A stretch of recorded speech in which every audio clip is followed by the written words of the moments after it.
విద్యార్థులుగా నా మాటకి గౌరవం ఇచ్చి 2 శ్లోకాలు తాత్పర్యం.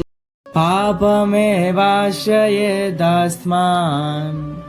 హత్వేతనా తతాయినాః తస్మాన్నర్హాన్ వయం హంతుం తార్తరాష్ట్రాన్ స్వబంధవాన్ స్వజనం హి కథం హత్వా సుఖినశ్యామ మాధవ. మీరు డైలీ సరిగ్గా ఫాలో అవుతున్నారు కదా. యుద్ధంలో ఎవరెవరున్నారు? అర్జునుడు సందేహంలో ఉన్న మనిషి, కృష్ణుడు దారి చూపించే గురువు, కౌరవులు అధర్మం చేసిన వాళ్ళు, పాండవులు ధర్మం వైపు నిలబడిన వాళ్ళు. సరే, ఇప్పుడు శ్లోకంలో భావం ఏంటంటే అర్జునుడు కృష్ణుడిని చూసి ఇలా అంటున్నాడు, కృష్ణ, ఇక్కడ ఎదురుగా ఉన్న వాళ్ళు ఎవరో శత్రువులు కాదు, నా వాళ్ళే. వాళ్ళను చంపితే కుటుంబం నాశనం అవుతుంది. కుటుంబం నాశనం అయితే బంధాలు పోతాయి కృష్ణ అని అర్జునుడు అంటున్నాడు. కుటుంబం నాశనం అయితే బంధాలు తెగిపోతాయి, బంధాలు తెగిపోతే మనసు కూలిపోతుంది.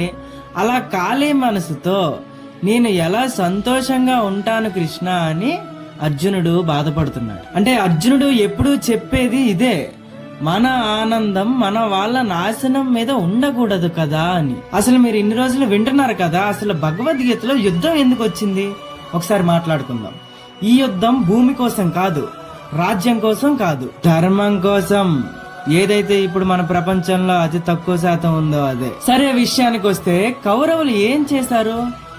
పాండవుల హక్కులు లాక్కున్నారు, పాచికల ఆటలో మోసం చేశారు, మాట ఇచ్చి మాటను తప్పారు, ద్రౌపదిని సభలో అవమానించారు. ఇవన్నీ అధర్మం. ఎవరు చేశారు? కామెంట్ చేయండి. అధర్మం గెలుస్తుంటే ధర్మం నిలబడవలసింది. అర్జునుడు ఎందుకు ఆగిపోతున్నాడు?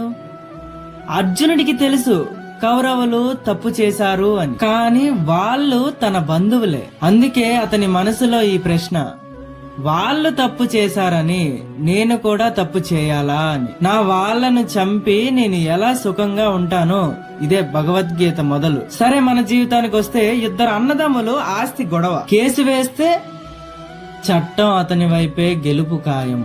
కానీ రాత్రి అతడు ఆలోచిస్తాడు, నేను గెలిస్తే నా పిల్లలు ఏం నేర్చుకుంటారు? ఈ భూమి నా చేతిలో ఉంటే నా అన్న ముఖం నా కళ్ళ ముందు ఉండదా? చివరికి అతడు నిర్ణయం తీసుకుంటాడు ఇలా, నాకు భూమి వద్దు కానీ కుటుంబం కావాలి. ఇది బలహీనత కాదు, ఇది విలువ. అదే అర్జునుడి మనస్సు. సరే, కృష్ణుడు చూపించిన దారేంటో తెలుసా? తప్పు చేసిన వాళ్ళను ఆపాలి, అవును, కానీ ద్వేషంతో కాదు,